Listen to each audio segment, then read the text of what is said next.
All right, Granville Block is our guest, and then we're going back to teacher stories. Crazy things your teachers did to you that today they'd go to jail for. So, Granville, what do you hope to accomplish with this Confederate War Memorial there in Orange? Well, basically, Michael, we just our organization is a group of men that are designated to honor our ancestors. We were established in 1896. We're a 401c3 organization.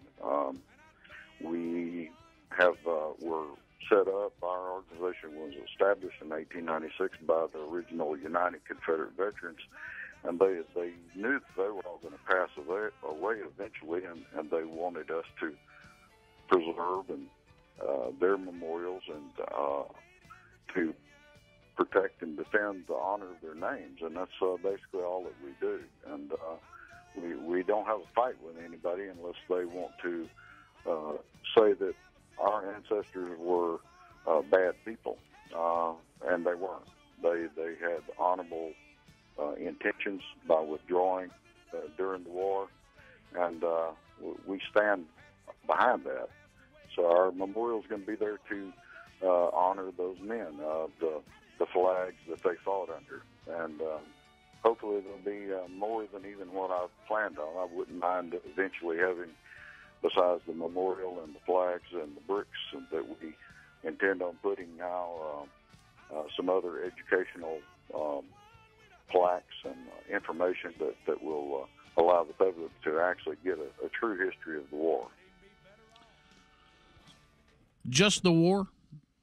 Well, of the war and anything else that, that's probably where the biggest misconception comes from to begin with, because it's real easy to accuse people that aren't living anymore. If you don't have anybody standing there defending them, it's easy to just blame anything and everything you want to on them. There's too many people that's getting the majority of their information from television programs and movies, and it's just completely run rampant from there. But like I say, if they would go back and start looking at the history books and realize that the war wasn't fought over any kind of slavery, that the North had slaves at the same time they were fighting the war. Oh, but Granville, we've all been told that the Civil War was over slavery, and the good people didn't want slavery, and the bad people did, and that all these poor Southern rednecks that were sharecropping their own land, that were barely scratching out a living in a hard scrabble cotton field themselves, that they went off 1,000 miles and walked barefoot so that they could fight for the right of some rich guy down the road to have slaves. Isn't that the truth? That's a pretty amazing story, isn't it? Yeah, I mean, it defies logic that people would believe that these people would volunteer to walk 1,000 miles barefoot and starve to fight for the right, poor as they were, never once owned a slave, to fight for the right of some rich guy they probably didn't even like to own slaves. That's the truth.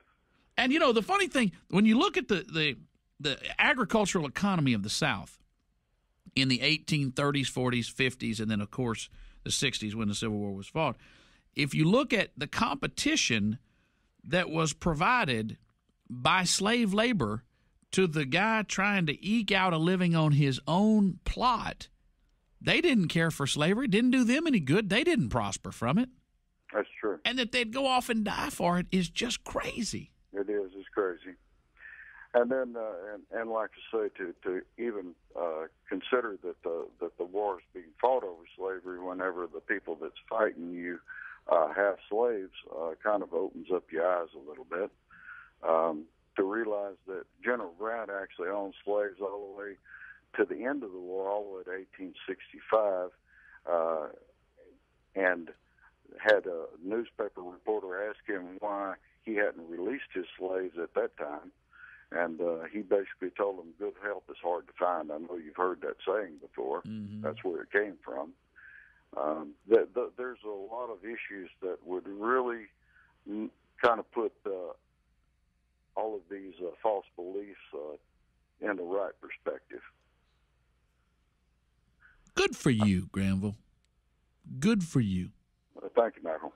I think that's fantastic. And what I love about it is you have to know in doing this that your motives will be impugned, that people will argue with their heart, not their head. People will use half-truths and untruths, and people with motives to promote their own organization by tearing you down will come out against you.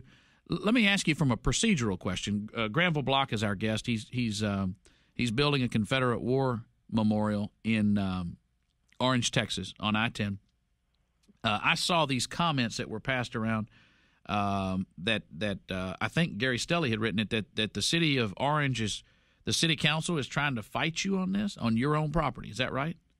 Well, it was, I don't know if it was Jerry Stelly or not, to be honest with you, Michael, but... Gary Stelly. Yeah, Gary Stelly. Is he... He owns KOGT. Well, I don't think it was him. It was actually the comments by the... no, I haven't seen that one. No, I think he wrote an article about the fact that the city council was trying to fight you. I'm with you. And that Jack Smith, the city attorney, was trying to fight you. That's what I was trying to think of. Yeah, I think Jack Smith, to be polite, has misspoke. I've spoke to the city mayor, Jimmy Sims. I've also am kind of in a little bit of communications with them about trying to get together with them and some of the black leaders that seem to be having so much problem with this, so we can sit down and discuss what the issues actually are. Or maybe you could just write them a check, because that's probably what they want. You better not comment on that, Graham. I don't have any money to spare right now, Michael. I'm like I said, I'm a little bit short as it is. We need to keep all that we've got to build the memorial to honor our ancestors. Well, we will talk off air, and I will put $3,000 of my own money into this. I don't care what we have to sponsor to do it.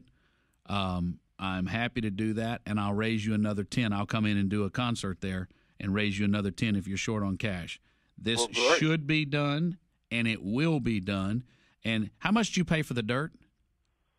Oh, you talking about the dirt work that came in, or the property itself? Sorry, for the property itself. Property itself, like I say, I got a tremendous deal on it. Anything a half an acre up and down Interstate 10 should have been $40,000, and I got a deal for $9,500, or actually $10,000. Well, you know what? If the city of Houston gives you that much grief, you can move a little bit west and buy it in an unincorporated area, and we'll make a trash dump out of that property where you are now, if that's how they want to act. The truth is, this is going to be good for Orange, because people are going to come from all over the country, if not the world, to see it. Granville, what you're doing is good and noble, and I admire you for it, and I'm going to help you raise more money. Well done.